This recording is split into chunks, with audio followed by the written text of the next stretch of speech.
Ferguson with that right hand. Nesterenko is Lost it to Ferguson, is in the clear. Ferguson right in on goal. He did score! Hard as a rock on the outside. Soft as soft ice cream on the inside. John was a great teammate. Everybody loves John. He loved to win. And then, that's why he was not good just because of his roughness, but he was good hockey player. Front of the net, Ferguson takes a shot. There's score! Do you dare share the ice with a man who could knock you unconscious with a single punch and hand his team a championship in the process? Welcome to the story of John Ferguson.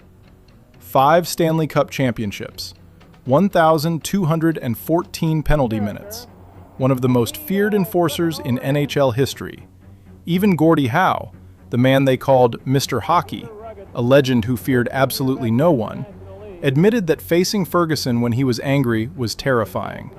Because the eyes, Howe said, would light up like a pinball machine, and everyone on the ice knew that meant a brutal attack was coming. So just how terrifying was John Ferguson? 5 stories will tell you everything. In the spring of 1965, the Montreal Canadiens faced the Chicago Blackhawks in the Stanley Cup Finals. Montreal was being physically dominated. Chicago's veteran forward Eric Nesterenko was relentless, repeatedly targeting Montreal's skilled players and grinding them down shift after shift. Ferguson did not wait to be provoked. He made a decision. In a sudden, calculated moment, Ferguson threw a crushing right hook and knocked Nesterenko out cold on the ice. Not roughed him up, not sent a warning, knocked him completely unconscious. The effect was immediate. The entire Chicago roster froze. A journalist covering the series described it plainly. Ferguson had thrown a haymaker that dropped Nesterenko, then landed at least half a dozen more punches before it was over. The psychological damage to Chicago was done. Montreal seized the momentum and never let go, winning the championship. It was Ferguson's first Stanley Cup, and it was won, at least in part, by one man's willingness to do what no one else on the ice would. The most elegant gentleman in NHL history, Montreal's captain, who benefited directly from Ferguson's protection, said it simply years later. "I do not know if we could have won those 5 Stanley Cups without John. He gave us the space to play hockey by making opponents afraid to use dirty tactics against us." Bobby Hull was the most electrifying player of his generation. They called him the Golden Jet. He could skate faster than almost anyone alive and shoot harder than anyone in NHL history. He was, by every measure, untouchable. Ferguson made it his personal mission to touch him. Throughout the 1968-69 season, Ferguson systematically targeted Hull in every meeting between Montreal and Chicago. The confrontations reached a defining moment on January 4th, 1969. Hull was playing through a severely broken jaw, his mouth held together by metal wire. He could barely speak. He could not take a hit to the face without risking serious additional injury. Ferguson did not care. He provoked Hull repeatedly, dragged him into a brutal fight, and battered him without hesitation. Following that confrontation, Hull suffered a significant aggravation to his broken jaw, forcing him to miss subsequent games and severely limiting his effectiveness for the remainder of that stretch. A critic writing at the time called Ferguson a real jerk and a goon for attacking a man with a wired-shut jaw. The criticism did not slow Ferguson down for a single shift.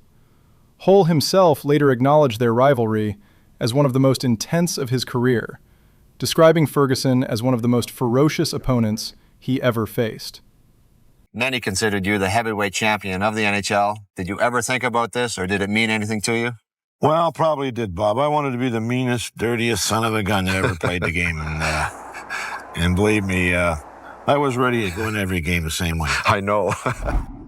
In September of 1972, Canada faced the Soviet Union in the Summit Series, 8 games that the entire hockey world treated as a battle for the soul of the sport. Canada, the nation that invented hockey, was being humiliated on home ice. The reason was one man, Valery Harlamov. The Soviet winger was untouchable. He danced through Canadian defenses as if they were standing still, scoring at will and exposing every weakness Canada had. The series was slipping away. Something had to be done. John Ferguson, serving as assistant coach for Team Canada, watched Harlamov dismantle his team. Then he called Bobby Clarke to the bench. He pointed at Harlamov gliding across the ice and said words that have never been forgotten. "I think he needs a tap on the ankle." Clarke understood exactly what that meant. He skated out, took his stick in both hands, and delivered a vicious two-handed slash directly to Harlamov's ankle. The bone cracked. Harlamov was effectively finished as a factor in the series. Canada recovered and won the deciding games. Decades later, Ferguson was asked if he had any regrets. His answer was absolute. "I called Clarke over, looked toward Harlamov and said, 'I think he needs a little tap on the ankle.' I never second-guessed it. It was us against them, and Harlamov was killing us." Then he added, "I do not care how we win. I just care that we win." What are your thoughts on Ferguson so far? Stick around until the end, because there are plenty more fascinating stories about him coming up. Most athletes leave the rivalry on the ice. They shake hands after the final whistle, share a drink in the off-season, play golf together in the summer. That is how professional sports usually works. John Ferguson refused to participate in that world. He did not speak to opponents. He did not shake their hands. He did not share a locker room, a golf course, or a dinner table with anyone wearing a different jersey. To Ferguson, the enemy was the enemy, every hour of every day, not just during the 60 minutes of a hockey game. The most telling story happened at a restaurant in Toronto. Ferguson had ordered a steak, paid for his meal, and was waiting as the food was being prepared. Then Eddie Shack, a forward for the Toronto Maple Leafs and one of Ferguson's most bitter rivals, walked through the door. Ferguson stood up immediately, walked out, and never looked back. He left a paid meal and a perfectly cooking steak behind, without a moment of hesitation. Journalist Dave Stubbs, writing in 2016, captured it precisely. Fergie's rage and intensity could consume even himself. He walked out of that restaurant the moment Shaq walked in. That hatred was real, and it never cooled down. His opponents knew this, and that knowledge, that Ferguson saw them as enemies every waking moment, made facing him on the ice something far darker than a simple hockey game.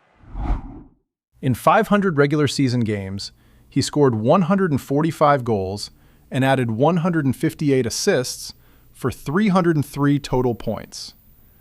In the 1968-69 season alone, he scored 29 goals, a number that would be impressive for a pure offensive player, let alone a man whose primary role was controlled destruction. His penalty minutes tell the other half of the story. 1,214 minutes in 500 games. Not once in 8 seasons did he fall below 100 penalty minutes. In 1966-67, he accumulated 177 minutes in a single season. In the playoffs, where games matter most, he recorded 260 penalty minutes across 85 games. He finished his career with 5 Stanley Cup championships. Players like Tiger Williams and Dave Schultz accumulated more career penalty minutes than Ferguson, but neither of them was trusted to skate on the top line alongside the most elegant gentleman in NHL history, Montreal's captain. Ferguson was. That distinction separates him from every enforcer who came before or after. Jerry Cheevers, the legendary goalkeeper for the Boston Bruins, one of Montreal's fiercest rivals, acknowledged Ferguson simply and honestly. Ferguson was a genuine tiger who injected ferocity into the entire Montreal roster just by being on the ice.